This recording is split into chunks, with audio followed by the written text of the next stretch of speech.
So participation is leveled off here. We'll be recording this tonight, so anyone that needs it will be able to revisit it or can jump in if they miss any key information. So thank you for joining us tonight. We are here and we're glad that everyone's excited to travel, just the large turnout. If everybody was in a room, we might be actually a little bit nervous to give this presentation, but here we are, and we're excited to be able to address everybody. So thank you for joining us. Tonight, we have Bill Bull, our Vice President for Health, Safety, and Security. Next slide, please, Bill.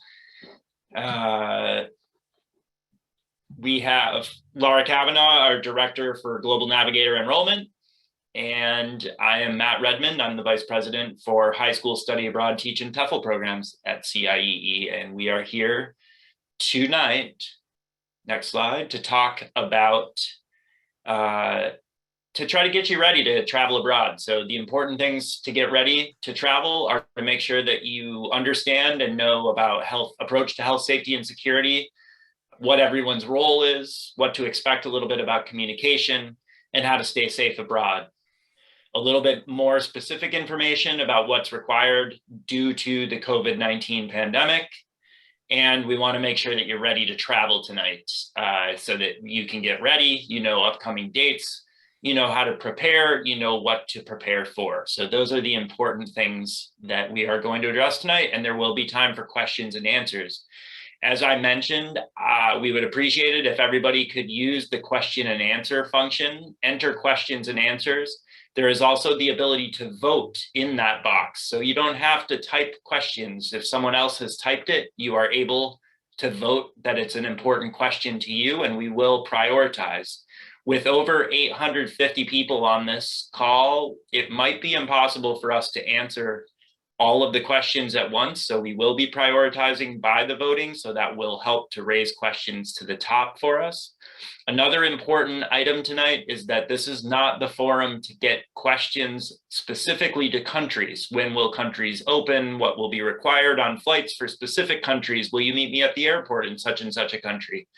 Those questions will be answered either individually by our team when you write to us, or in the pre-departure materials that are available in your MyCIE account in the Know Before You Go course, or in the webinar that will help you prepare to travel that will be done in the month of May. So without further ado, I would like to pass it over to Bill Bull. Thank you all. I'm going to give you a brief overview of what we do and how we do it.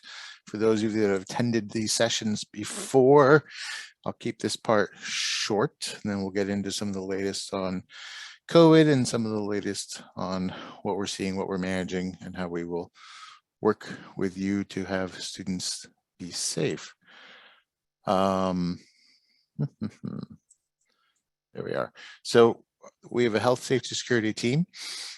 Myself and my Director of Health, Safety, Security, Colin, and then Associate Director Morgan, and then Lara down in Cape Town works with us. And collectively, we've got over 80 years working in the safety and security realm for keeping participants safe all around the world. We have an approach to safety, which is based on the International Organization of Standards risk management guidance and how they set things up, that we assess and measure risk, and we develop mitigation strategies. We identify response protocols and how we make sure we will be able to respond to each incident that occurs, and we train our staff to that. We make sure everything is reported so we can analyze, adjust our protocols, retrain our staff appropriately, and make sure we're all there. For more detail on that, urge all of you to click on, well, you can't click on the link, but go to the CIE.org, what we stand for, Health, Safety, Security site, where we have much more detail about how all this works, but collectively we're there. We do make sure that we only run locations that we have assessed and reassessed in all these locations, and make sure we can have successful outcomes, that we're not putting anyone in harm's way. We monitor continuously through multiple sources US government sources, foreign government sources, intelligence services that we're part of, and then of course our partners that we work with, as well as collaborators at the university and other provider levels. Collectively, we all share information, because when it comes to student safety, we are all equally concerned and make sure that we want to do our best to support all students.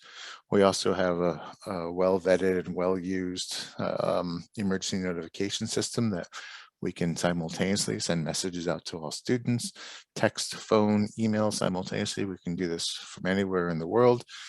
And we make sure that we can reach out to all the students, typically via the program leaders who they're with, but also to them directly. I'm going to pivot into what we've learned and what we're seeing around studying abroad and the risks in particular around COVID. So we continue to publish, and you can find it on our website again, the Health Risk Index Report, our assessment and not really assessment, just our reporting on what we're seeing in each location around the world and how they're doing compared against themselves and against each other through the same metrics. And this we publish every 2 weeks, and this is the report we published most recently. And the good news on this one is the green arrows shows that conditions are improving. And for the first time since the start of COVID, there are no red arrows saying conditions are worsening. So most places are improving. Omicron is subsiding, though currently Omicron BA2 accounts for 94.6% of all cases around the world. If we had to have a COVID come through and a variant come through, as bad as Omicron is, I'm thrilled the variant that is less dangerous and less lethal, despite being more transmittable, but less bad outcomes, is the one that's predominant. That's good news. But we publish this, we review it, we check it, we ensure we understand what the trends are happening, and we make sure we make this available to everyone. That said, despite the current improvement of conditions, well, on some levels that reflects here. This slide I'm showing you now talks about we have had COVID this spring with our approximately 3,200 participants on our programs in 24 countries around the world.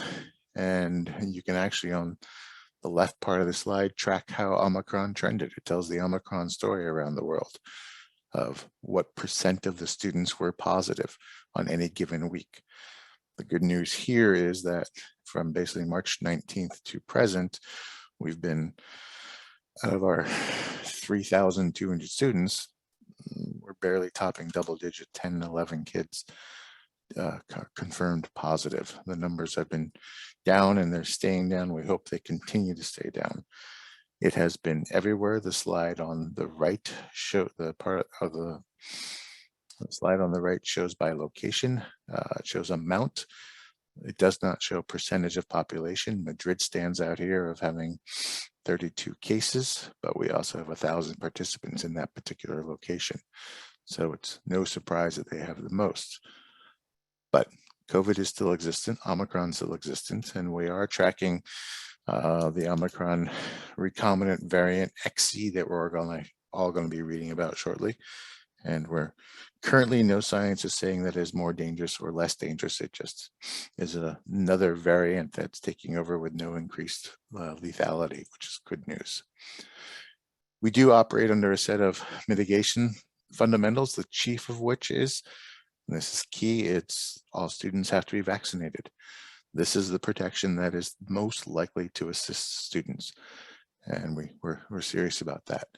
Face coverings are used, and we are, and you guys are probably part of this, experiencing, you know, our world in the US is showing different signs of removing face coverings. Some locations are as well, and we will advise the day you get there what the standards are. We'll tell you actually before your pre-departure orientation what the standards currently are, and we will adjust and adapt with those standards. But we work to make sure we've got appropriate ventilation systems. Thrilled this program's in the summer. You'll be spending a lot of time outdoor where it's never possible, because that is also a protection. We still advise hand washing because it's a really good thing to do and prevents the spread of other diseases, less so about COVID, but it's never a bad plan. Social distancing will be applied when and as relevant. And of course, avoiding overly crowded places is always key. So our requirements writ large, this is for every location, no matter what's going on. Vaccinations are required for all participants, and all of our staff will be vaccinated. We recommend boosters. Some locations are requiring them, some are not. But if you're eligible, recommend you get one. And there's some concern, and some countries are, and again, we're not out of the woods of changing protocols and changing practices. Some countries are stating the validity of any given booster must be been given within 270. A few locations are 180. That is still changing, and that will be covered in greater detail. Again, we're not going to talk about what is it today necessarily, because it changes, but if you need to know what is today, reach out to your advisor, but it will get into much more detail at, in your pre-departure country-specific orientation before you go. Testing for departure, had to add in as needed. Countries, once again, are changing whether they require testing or not, and that is a moving target. So anything I say today will be changed probably once or twice by the time it's done. So anticipate needing to be tested before you go. And if you don't need to, we'll let you know. Currently, you are required to test before coming back to the US. Once again, the airline industry is heavily lobbying the White House and the US government to change that requirement. But for now, we're going to assume it's still there. So prepared to assist with that. And our CIA staff will ensure that everyone that needs a test to return to the US will get a test return. We do ask that you start planning now to limit your exposure prior to travel on both sides, flying from the US to your location or from your location back to the US. That's when you're going to be particularly cautious and concerned about your exposures, because the last thing anyone wants is a positive test prohibiting immediate flying, the day of your departure. We also expect everyone to comply with all the local health and safety guidelines. It's kind of non-negotiable. If masks are required, you're going to be asked to wear a mask, reminded to, and wear the mask appropriately and properly, not partial, not halfway down your nose. Wear the mask, do it right. If it's a standard in place in that country, it's because there are questions about increased amount of exposure. So we want to make sure you're protected. So that's an expectation and requirement for you guys. Showing what happened last summer, which is probably an apples to oil cans comparison, except for a couple points, is this was all pre-Omicron in the sense of we didn't have a whole lot of positive cases in the high school world last summer. We did have, as you can see by this chart, a large number of minor illnesses, a large number of doctor visits, which is to be expected, and we are prepared to assist with that. Emotional distress was high, and that's something we urge you to discuss as a family about how you're going to manage your emotional well-being and make sure you're fully prepared for this experience. Alcohol use and abuse, I think Matt's going to talk about it a little further, but no surprise, I suppose, but it's something we got to be really careful of, is that this age group, you guys like to experiment, and we have strict protocols around this, partly because we don't want to end up what we had before. We had 2 cases last summer where some students found a way to get alcohol, didn't understand how to use alcohol, drank to excess. Such excess that they were passed out on the side of the road and in complete danger from stranger danger. Police came in and saved them and took them to the hospital, where they had to overnight, get their stomach pumped and be given fluids to make sure that they would be okay. None of you guys should have that. Have the conversations about how you're going to manage alcohol. We don't want you to do any of it. We think it's a bad plan. I think you're not quite ready yet to go experimenting with alcohol, and at this age and in a foreign location, it becomes a double bad idea. So what we're showing you here is other things are going to happen beyond COVID. We're prepared for COVID, but now is the time to start preparing for the other issues that can occur. Things like emotional stress, things like hospitalizations, and talk about, are you ready for this, and what you will do to stay ready and be ready, and how you will avoid these issues when you're overseas. just in terms of this data slide to show the types of things we do, we did a measurement of how much COVID we had in the 5 semesters before Omicron, where in all of our programs in all locations involving over 8,000 participants over 5 semesters, and we had a total of 76 cases. We were very proud of ourselves and proud of our students for following protocols. Omicron hit, and this semester alone, we've had 298 cases. Yes, the numbers are dropping by week, but it's been a reality of it that's going on. Still have significant number of emotional distress cases, still have other issues that go on. We will support you through all of them, but start preparing, start planning. This slide actually gets in even more detail about, there was a question and a wondering about, is the world different pre-COVID versus post-COVID for the things that happen to students on our programs? And the answer is no. We had a brief shining moment. And as a health, safety, security, risk manager guy, I missed the days when everyone was afraid of each other and stayed 6 feet apart. We had almost no petty theft, pickpocketing during the time when we all stayed 6 feet apart. Well, we're not doing that as much anymore. And you can see that we are at the same levels for petty theft and pickpocketing, nonviolent, as we were spring of 2019 when we didn't have any COVID and we weren't aware of what was going on with it. Emotional stress has stayed about the same. Behavioral issues, loud parties, smoking, silly things that people do. We've returned to all of those pre-pandemic levels.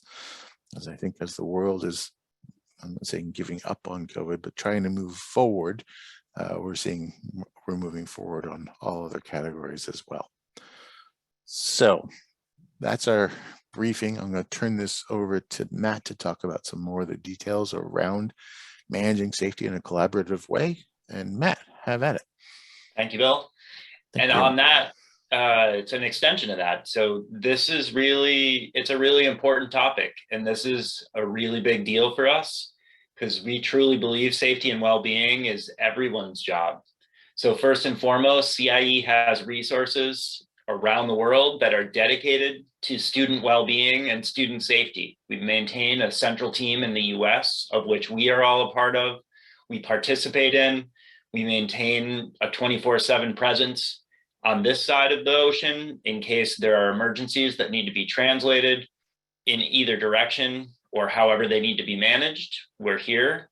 We also manage insurance on this side to make sure that students are protected in adequate ways for everything that may come up on their trips, and that we know how to use that insurance and that it responds to our needs as well.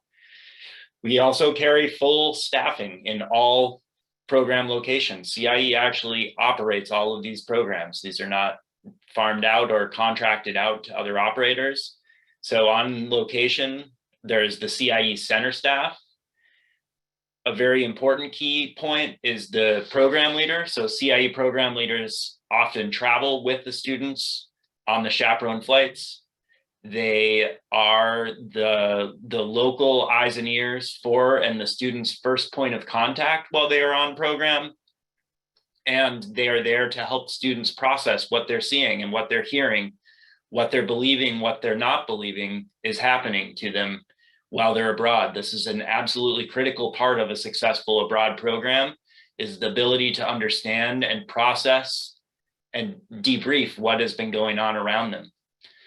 Furthermore, many programs have homestays, not all of them, but homestays are an important part of the network because they not only provide cultural insight, but they also provide a safety element for the programs and the students that participate in them. The families care greatly about the students and help to communicate with us.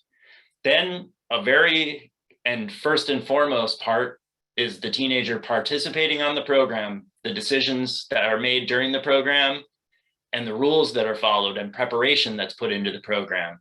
So we'll get into that a little bit. We also expect from you some things as parents of the teenagers. So not only to help them prepare, but also to help them succeed while they're on program. Next slide, please. So first, the student on the program. So students, all of you here, you've signed up for something that is absolutely incredible. You will remember this summer for the rest of your life. It's an opportunity to go abroad, to meet new friends from around the US, to meet friends from overseas to see new things, take great pictures, eat awesome food. I mean, I could go on and on, right? So be present on the program, participate, learn, make friends, listen, take your earbuds out, put your phone down, have some fun, really explore the world. So that's the number one rule, engage. Remember, you represent yourself, you represent your country, you represent your state, your city, and your home high school and your family. So be a good visitor. Follow the rules. This is absolutely critical. Their rules are in place to keep you safe. It's not anything to do with us. We're here to care about you, but we want you to be safe. We want you to have a successful program. So what are the rules? The main rules are be respectful, be kind, engage with the program, and please do not experiment with drinking, drugs, or life-altering decisions, meaning tattoos, piercings, having sex, et cetera, et cetera. There are lots of things that you will experiment with in your life. When you are 4,000, 8,000, 2,000 miles away from home, it is not the time to do it. The consequences in a foreign country are very different than here. It's not like getting in trouble and being brought home late at night to your house. So please take that seriously. Next slide, please. Parents, you're here to help us do that. So have a great conversation, just like the one that I just did, but have it very closely with your son or daughter. We really think that this is important. It can help you provide that time and that expectation ahead of time, answer some questions, do some role playing even, make sure that they're ready to be there and to follow the rules and to be part of the program. You can set a good model by not texting every day, every minute, every hour with your teen. I know that this is a very common practice. Let the student have the experience overseas to be able to explore, process, and understand. They have plenty of company. There are plenty of adults around to help guide them and help make decisions that can help them to set free and have a good experience, because it may be hard too, to break away from habits that are common at home. This is something that's a very important piece of it. You can expect CIE to have communication with you. We will be there. We will provide you with weekly updates on what's been going on program. We will post daily on our social feeds with pictures and information about what the excursions were, so you can see firsthand what's going on. It doesn't mean your student will be in every single picture, but you'll get an idea of what's been going on the program and be able to understand what the life is like. And if there is an issue, such as a medical emergency, a homestay change, a behavioral issue, an issue that's really important and urgent, have no fear. We will get in touch with you. We will make sure that you are in the loop and that you understand what's going on.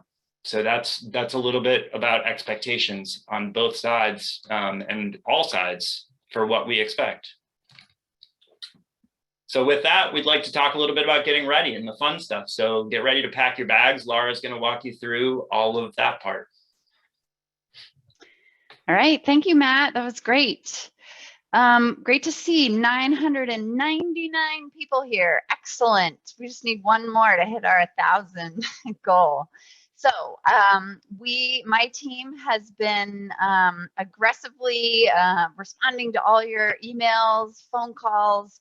I know you guys have a lot of questions about what to do to get ready for travel. So that is what this portion is about. So listen up. Hopefully I'll answer a lot of your questions. So just, again, hold off on asking very detailed questions, because maybe I'm going to answer it first. And then if I don't, just feel free to write in the chat box. So the first thing to help you prepare to study abroad is your pre-departure course. This is a course that's online. It's in Canvas. As soon as you confirm for the program, you will be enrolled once a week. We enroll people in batches once a week. Students are already in there getting to know each other, reviewing more details about what to expect, what to pack, some cultural differences and things like that. So it's a really important course, and we want you all to take it, to complete it, and to engage with your peers and get to know each other virtually before you travel. The next thing you can expect in mid-May is a virtual live orientation led by your center staff in the city that you are traveling to this summer.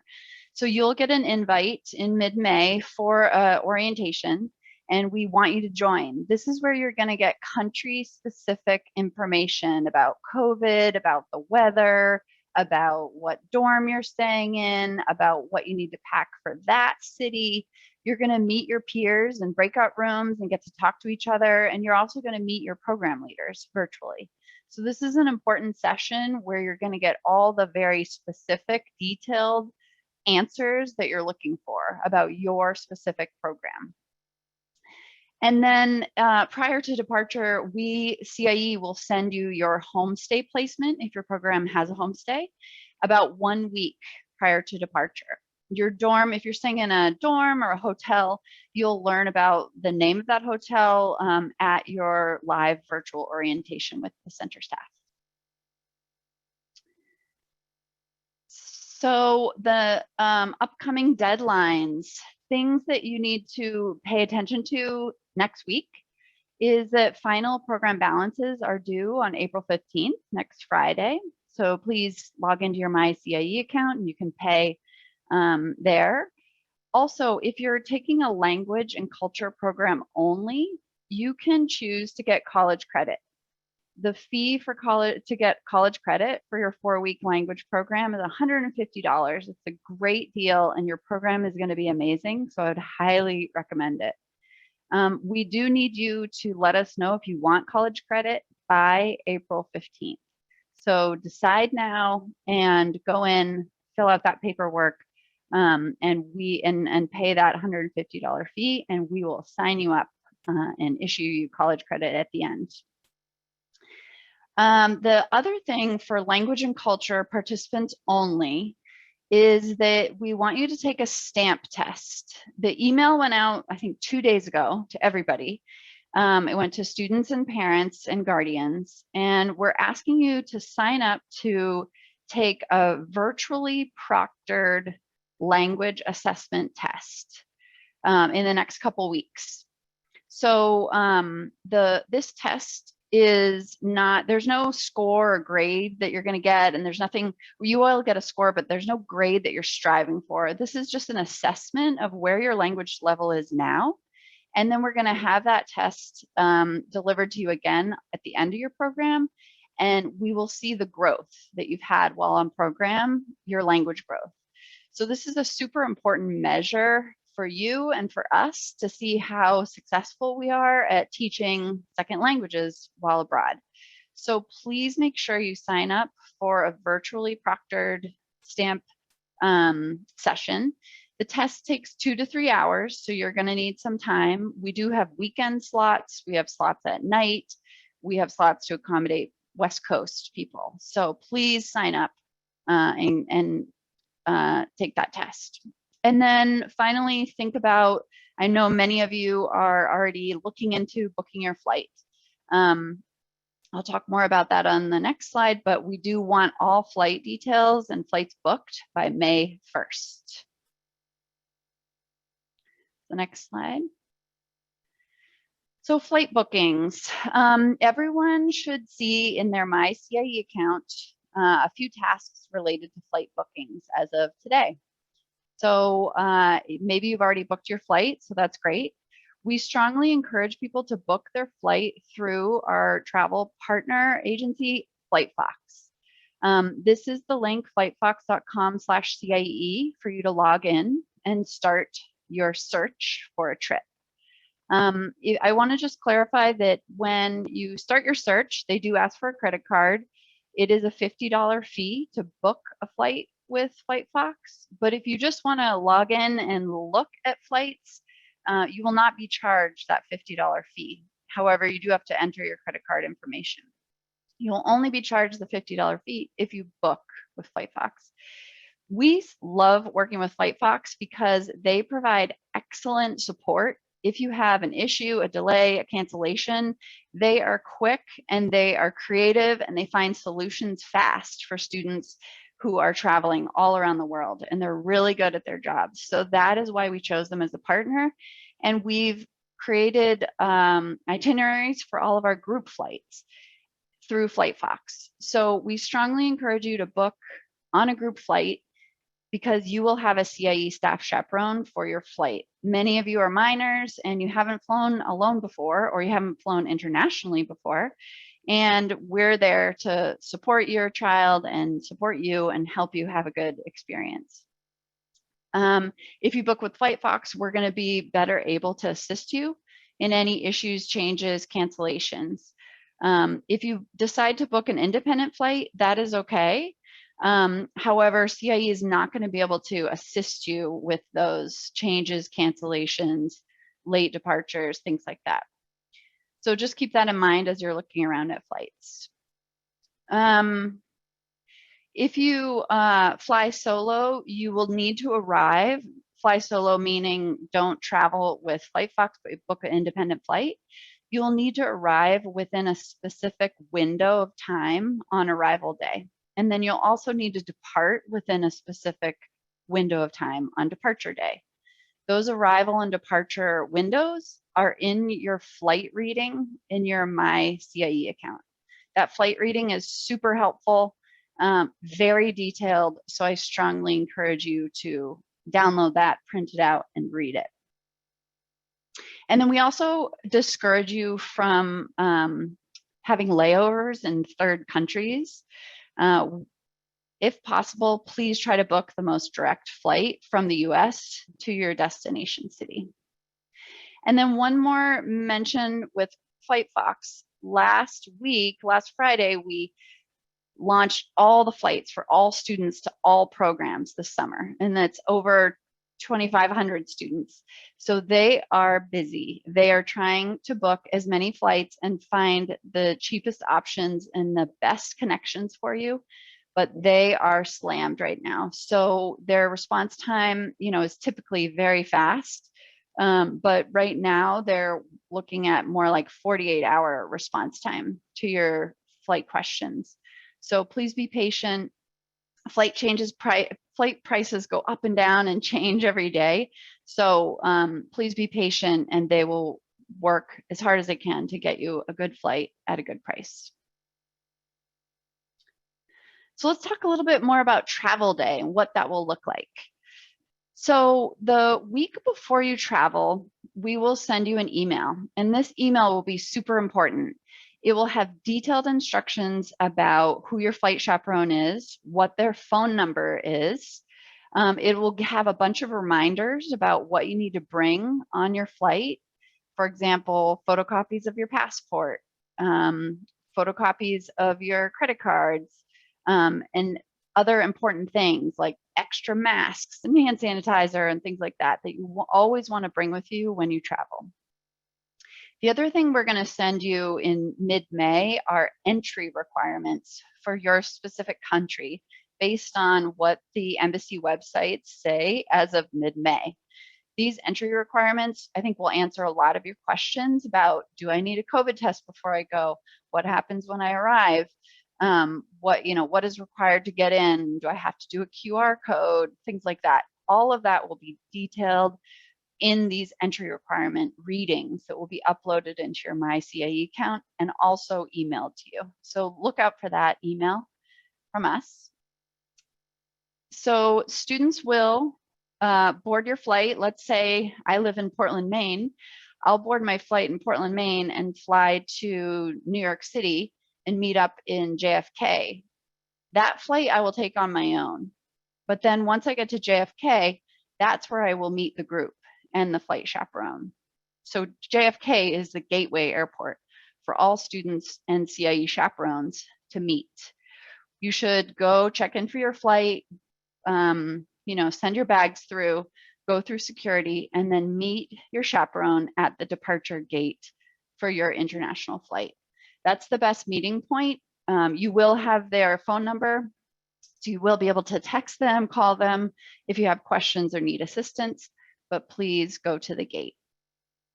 And then any students who are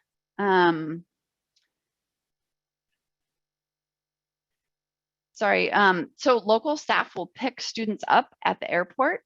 Again, we want you to arrive within certain windows so that our staff can be there at the airport to pick you up. That's why those windows are important. If you're on a group flight, host or chaperoned by CIE, we will also pick you up and then transport you either to the CIE study center, to your hotel, or to your homestays. Some people will be picked up at the airport by their homestays, as well as CIE staff, but other people may go to a hotel for the first night, or a hotel for their whole program, depending on what program you're on. And then the last thing is our flight chaperones create a WhatsApp group, and they add all of our students to that WhatsApp group. That way you can all talk together prior to departure day, just one day, one or 2 days prior to departure day, getting ready. And then as you fly, if you have a delay, if you have an issue, if you get lost in the airport, you can text the group and you can all find each other. So we tried that last year and it worked really well. So we're going to do that again this summer for you all. Next slide is talking about settling in on program. So when you arrive, of course, you're going to be tired, you're going to be jet lagged, people are going to get you food, you're going to be able to rest, you're going to be excited and nervous and getting to know your new friends that you might have for a lifetime. So it's a super fun day. It's also overwhelming and exhausting. So we'll definitely give you time for rest, but we might organize some games and some fun activities as well. And then the full orientation really starts on day 2.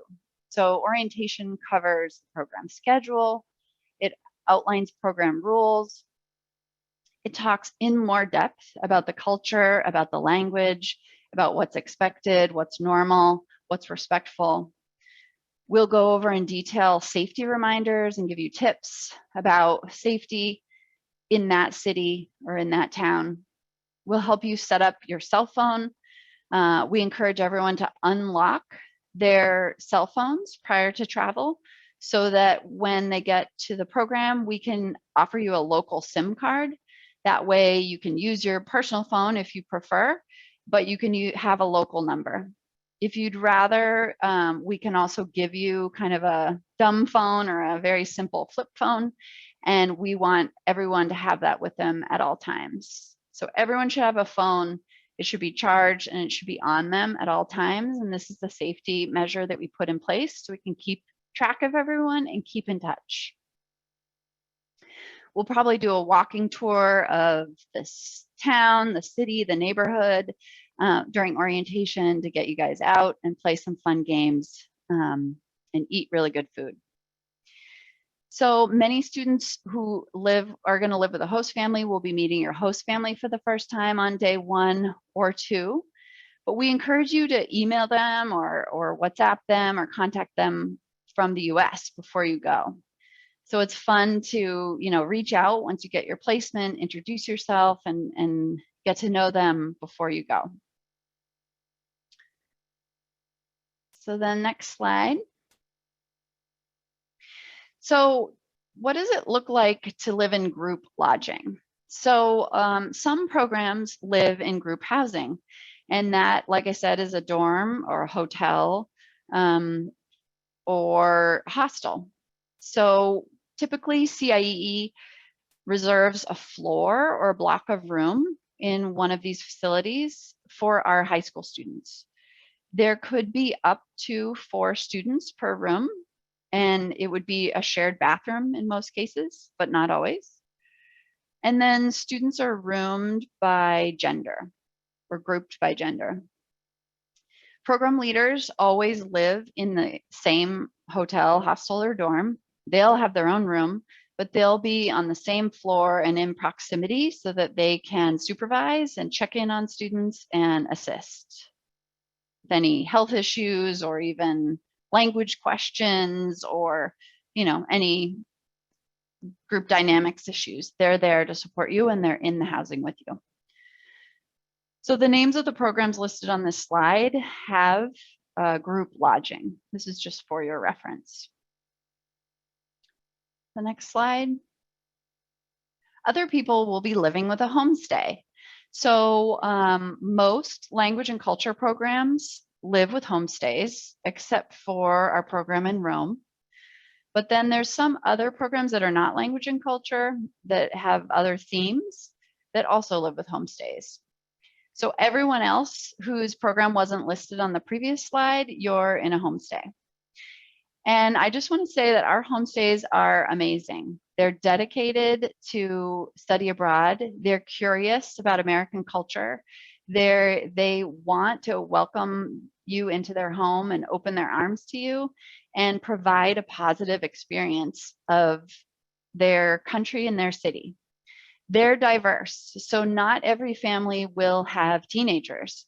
Some families are single women. Some families are two parents, but the children are out of the nest, they're older.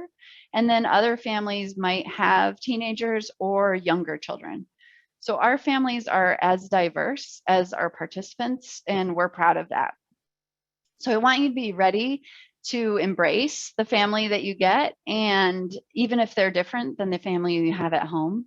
I would say that host family experience can be one of the most memorable experiences of your life. So I would say be open and interested and curious about them, because they want to learn about you too. We vet all of our host families. We run background checks on them if legal in that country to do so, or we check references. We visit our homestays to meet everyone in the home and walk through the house to make sure it's safe and clean and suitable to host an exchange student.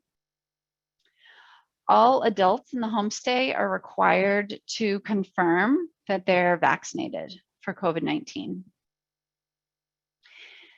One thing to mention is that children, minors, so anyone under the age of 18, may or may not be vaccinated in the home.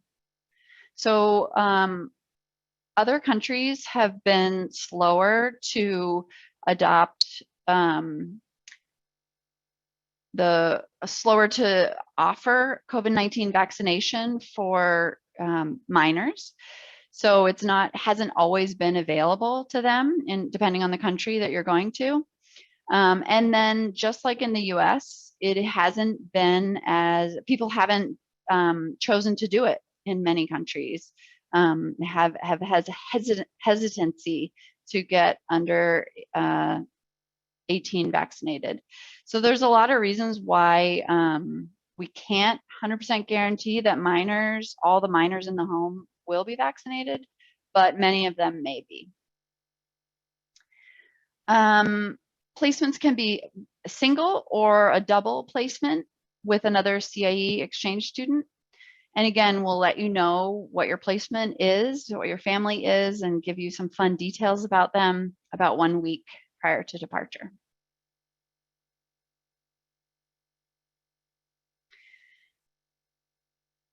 So what if I'm sick while abroad? Many of you may be thinking about this. What happens if I get sick? Well, as Bill mentioned and Matt mentioned, CIE is here for you. We're here to support your student. We regularly are used to minor health issues and major health issues. We know how to manage those situations, and we will take care of your student. We'll help them get to a pharmacy if they need medicine. We'll help them go to a clinic or a doctor. We have a network of doctors that we trust in each center, English-speaking doctors. So we will help them get the best care available if you're sick. If you test positive for COVID while abroad, just like here in the US, you'll be required to isolate for 5 to 7 days, and that depends on the country's guidelines. You may stay in your homestay, isolated in your room, or you may be moved to a hotel. Local CIE staff, if you're at a hotel, will stay at the hotel too. They'll check on you and they'll bring you meals. You'll have your phone, you'll have, your computer or device, so you can stay in touch with your peers, with your parents, and with CIE staff. And this same plan applies if by chance you test positive on your return to the US test. CIE again will arrange for a hotel or housing for you. You will isolate for the appropriate amount of time. And then once cleared, you'll be able to return to the US. And our iNext international travel insurance that all of you will be enrolled in about 2 weeks prior to departure. It does cover up to $2,500 in expenses related to COVID-19 quarantine. So that could be your food, your hotel expenses, or even your flight change fees if you can't return home exactly on the day. But to clarify, if and only if it inhibits your return flight, not during the Right. program. Exactly.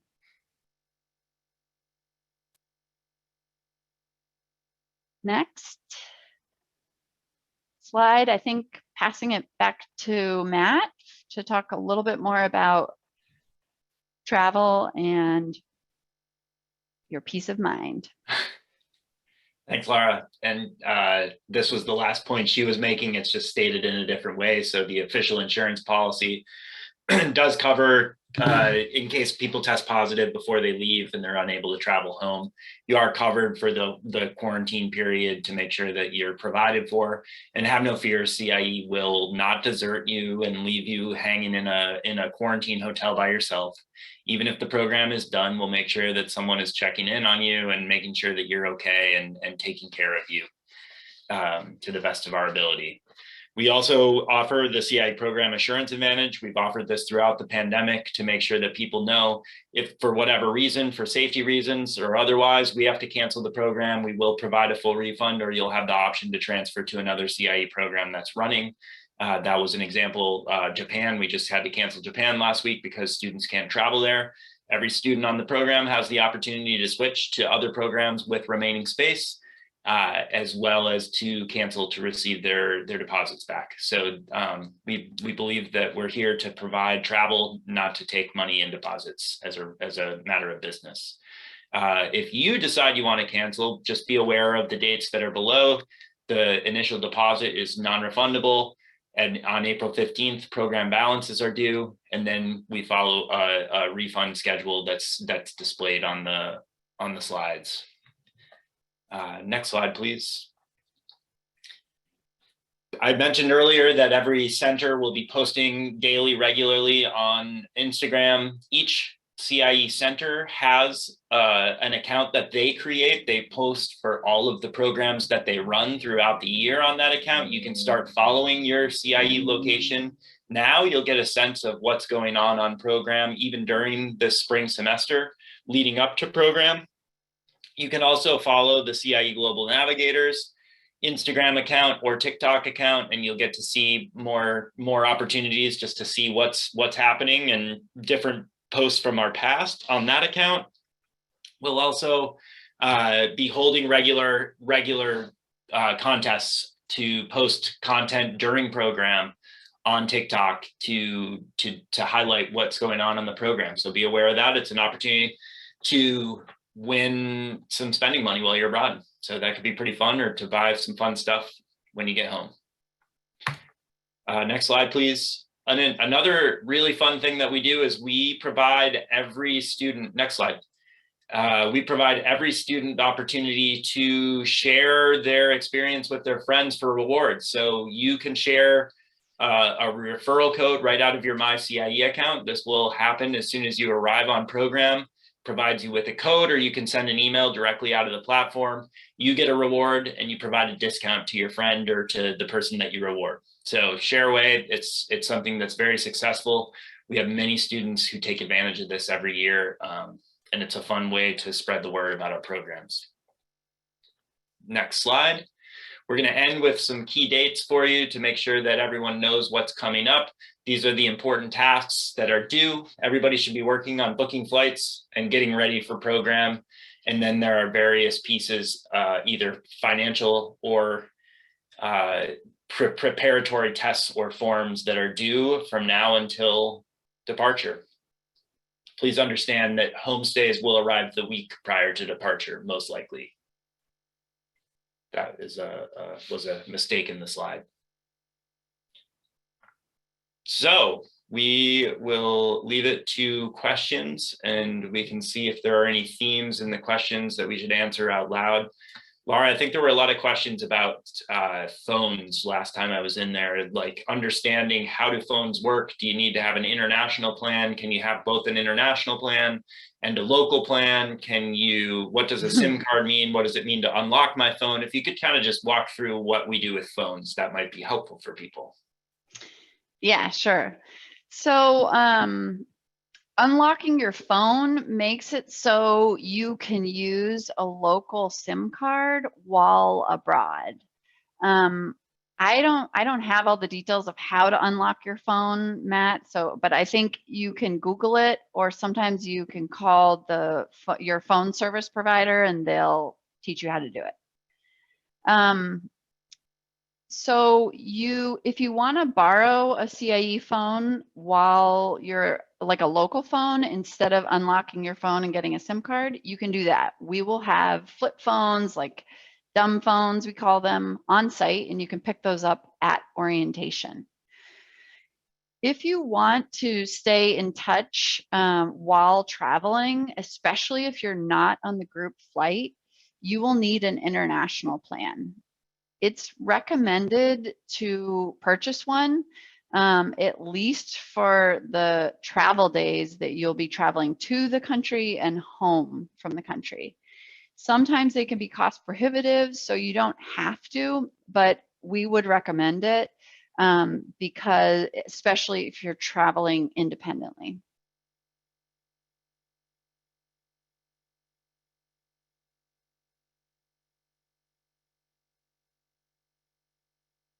And I also I noticed a couple of people asking, so I gave that example of a gateway airport out of JFK, but we have gateway airports all over the country. So FlightFox knows what all of our group flights are. They know the itinerary and they know the gateway airport. So all you have to do is say, I want to go on the CIE group flight, and I'm going to Barcelona, I'm going to Monteverde, Costa Rica, I'm going to Argentina, and they will give you the options to get on the group flight. So we have lots more gateways other than just JFK.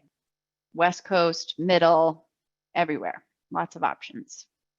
Now, are there a bunch of questions on dorms, like people asking typically how many students per room, usually in group lodging, and also how meals work for programs that stay in dorms?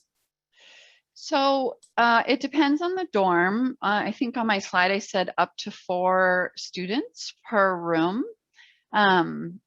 So it will depend, and you will find out more about that in May when you have your virtual orientation with your center staff. If you live in a dorm, the meals are arranged for you by CIEE. You will either get a stipend amount to, go out and grab some breakfast or lunch, or CIE will make a reservation at a restaurant, or you'll go grab sandwiches, or you'll go eat, whatever the local food is there together.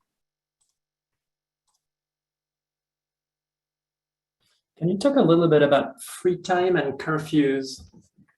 There were a few questions on that Sure. theme. Yeah, so our programs are packed full. Our programs have amazing, engaging classes. We have cultural activities every day. We have, the language and culture students get to, spend time with their host families in the evenings. It's a busy day. We have excursions on the weekends. So there's not a lot of free time. And honestly, we want you to get the most out of your international study abroad experience. So we've jam-packed everything fun and everything cool and all kinds of learning experiences into a short 3-week time period. You could have some free time on a given day, but it will probably be an hour or 2 here and there. We don't want students going out on their own, so you need to travel in small groups, at least with another student and an adult, preferably a program leader. And you can go out and explore, the town or go shopping, but you need to have your phone on and you need to check back in with your program leader or the CIE staff and then meet back up at the meeting place that they've designated for you.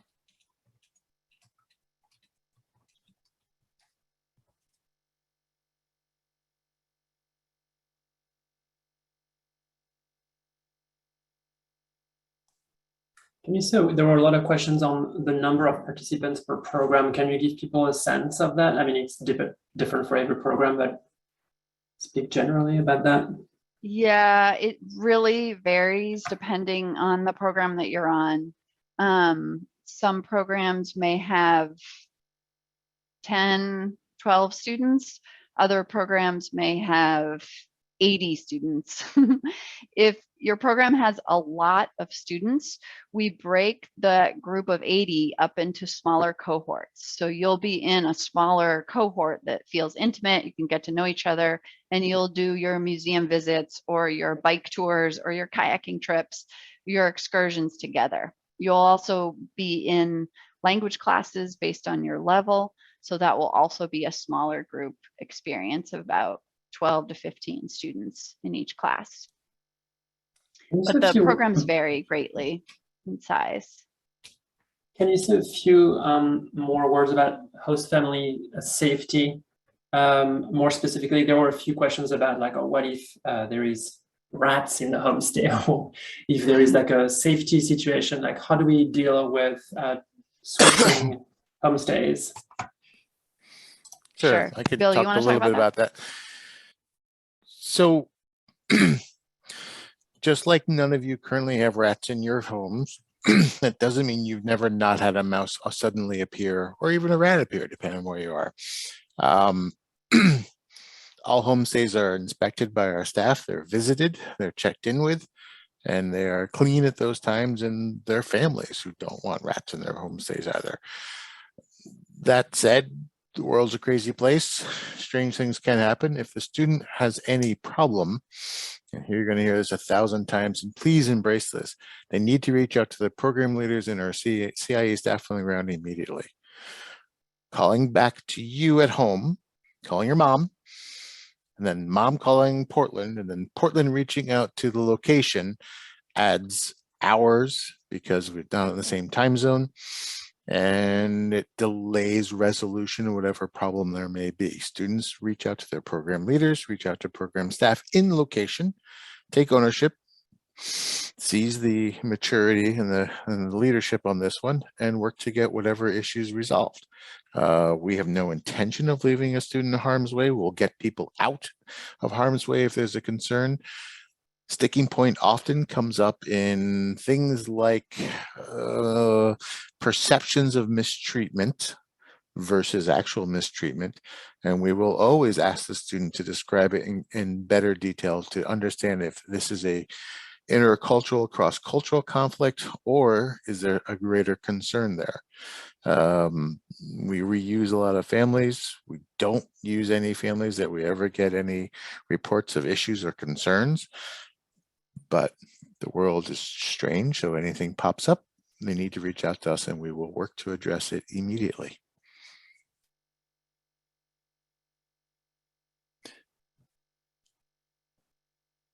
Any other group level questions? I'm seeing there are a few questions about money and banking. Sorry, like credit card recommendations on that. I don't know if we covered that. Don't think we did. Like, should I get a credit card? Yeah, I would say credit cards are easier to use when you're abroad, and they're more widely accepted, but debit cards, will also work. I think it's good to have one of each, ideally. And then you can bring a little bit of cash, not a lot, but a little, like $100, $150 or something like that, because you don't want to bring a lot because you might lose it. So I would say it's always good to have a few options, one type of card and then a little cash. Bill, could you say a few words about the situation in Ukraine and how like a potential impact on the program would be addressed? Like, there are a few questions about that. I think it's fair to address it. So yes, Ukraine, we all know this is hit, and it's unfortunately been impacting some of our programs, but impacting in the sense of awareness as well as support.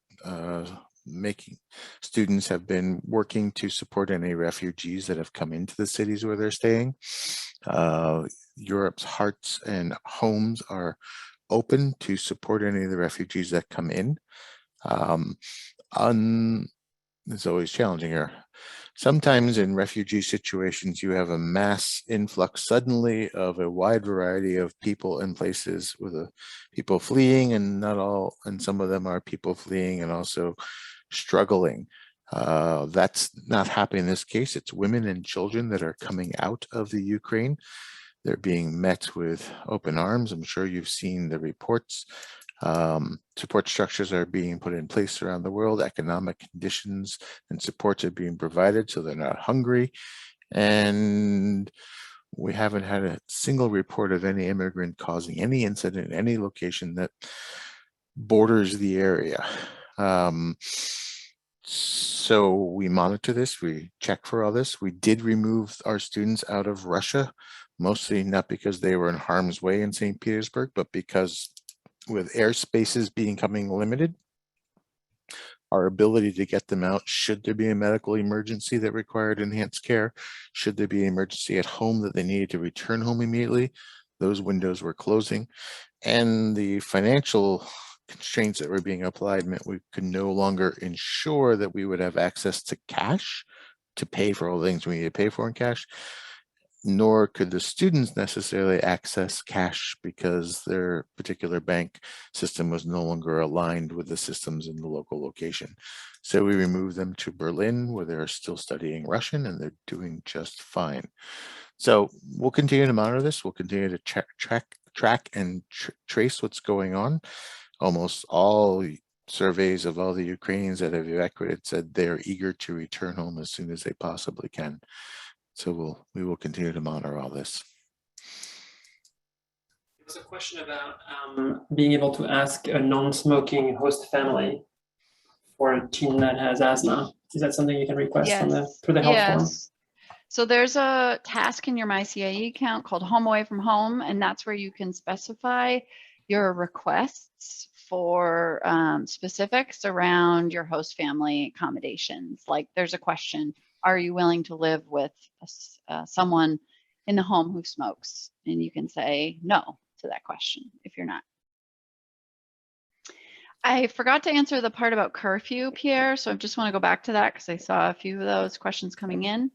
CIE sites, each city and each CIE center will set a curfew that they feel is appropriate given the culture and the schedule of the course.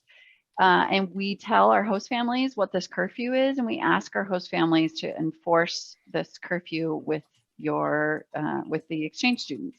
So it's not really host family by host family dependent. The curfew is really set by CIE, and it's so that you're safe and that you're not out too late, but you will have time to explore. So, you know, it's not going to be prohibitive, but it is going to be reasonable and safe because we want you to be able to wake up the next morning and go to class.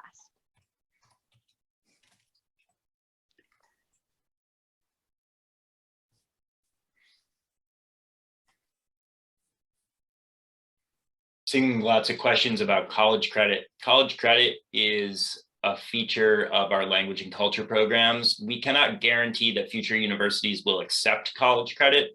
The minimum benefit of receiving college credit is to demonstrate to a future college or university that you might apply to that you have done coursework that is equivalent to college level coursework. That is a great achievement, and it is something that may help you get into college. Some colleges may apply the credit to language requirements, general education requirements, other kinds of requirements, but not give specific graduation granting credit. Some may give graduation granting credit. We cannot guarantee it. It'll be up to the registrar and the policy at your future university. So since we don't know what that university is right now, we can't tell you exactly which of those scenarios it will fall under, but it should be a benefit in one of those cases for you.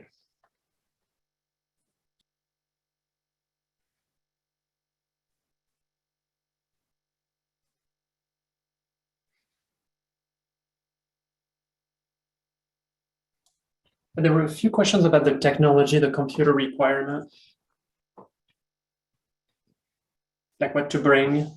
Yeah, so I would say detailed information will be covered in your May webinar with your site staff.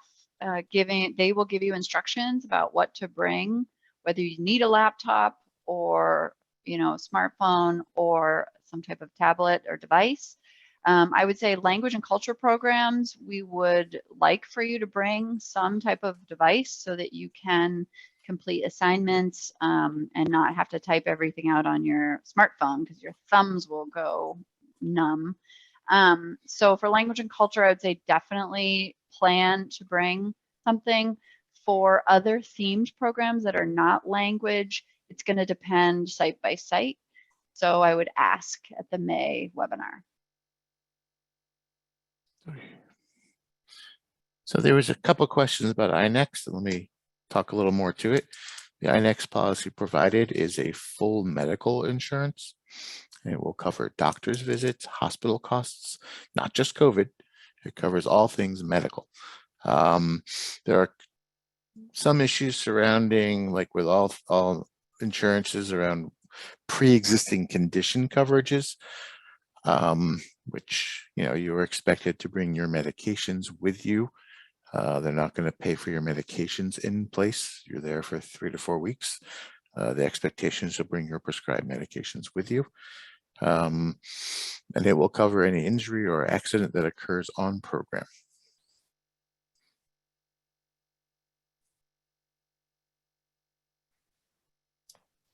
There are a few questions about laundry, packing. Oh, sorry, about laundry, did you say? Laundry, yeah. Yeah, so we'll arrange laundry for programs that are staying in hotels and dorms. You'll be able to do laundry at least once, sometimes twice during the program. So, you can plan on having at least one opportunity to wash clothes. For homestays, obviously they have washers and dryers, so you can use them while you're there. And I would advise you to try to help with your own laundry.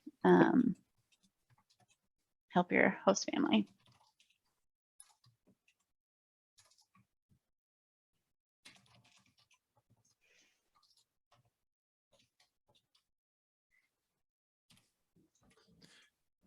Another point about traveling with cash versus credit card versus debit card. Please know that loss of cash is not covered under iNext. It is no insurance will cover cash, as it can't be proven the amount that was there. And as a safety security concern, we advise against traveling with large amounts of cash. That's just a bad plan. It's easily lost. It's easily stolen. Credit card machines, debit card machines are in almost all locations and readily available.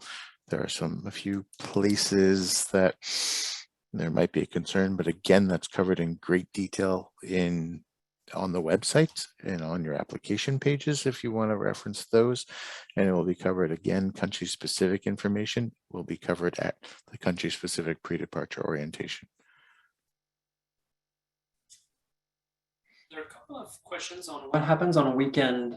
Matt or Lara, if you want to talk about that.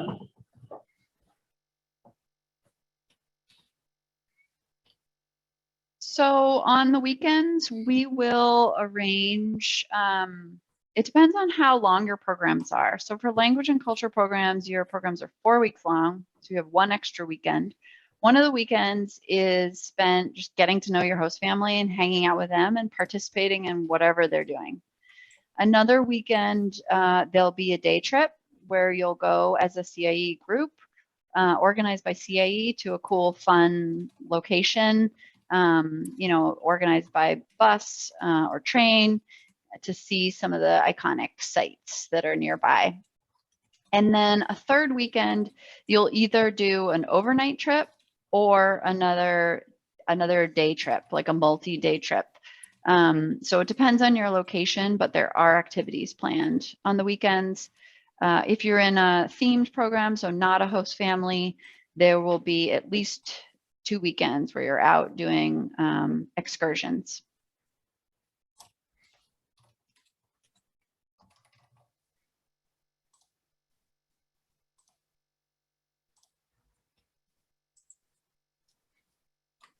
There were a couple of questions around gender and how does that work with dorms when the teen identifies as non-binary or.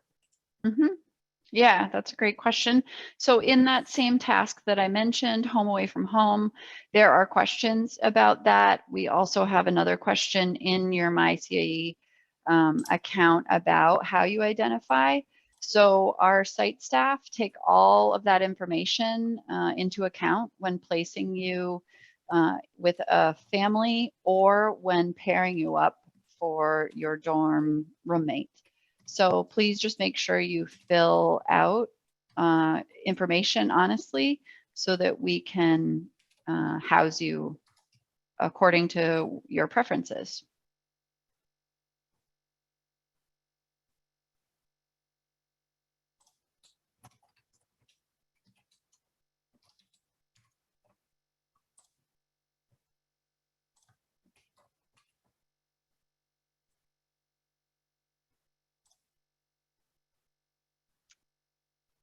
Any other questions? We're definitely over on time. Yeah, I was going to say, and we can't seem to get below the 150 questions. So I think maybe it's time to call it a night. And what we'll do is make sure that we answer in writing all of the questions left in the Q&A, and we will email that to all attendees along with the recording of the presentation. Yeah, that's a great idea. So we will answer your questions in writing, but we can't keep up with the volume right now. We appreciate them all. We understand them. We'll work to get you answers. Great. Well, thank you all so much for attending. I hope it was helpful. We will continue to be in touch and stay tuned for future invites and all of our answers to your questions. Have a great night and safe travels. Thank you, one and all.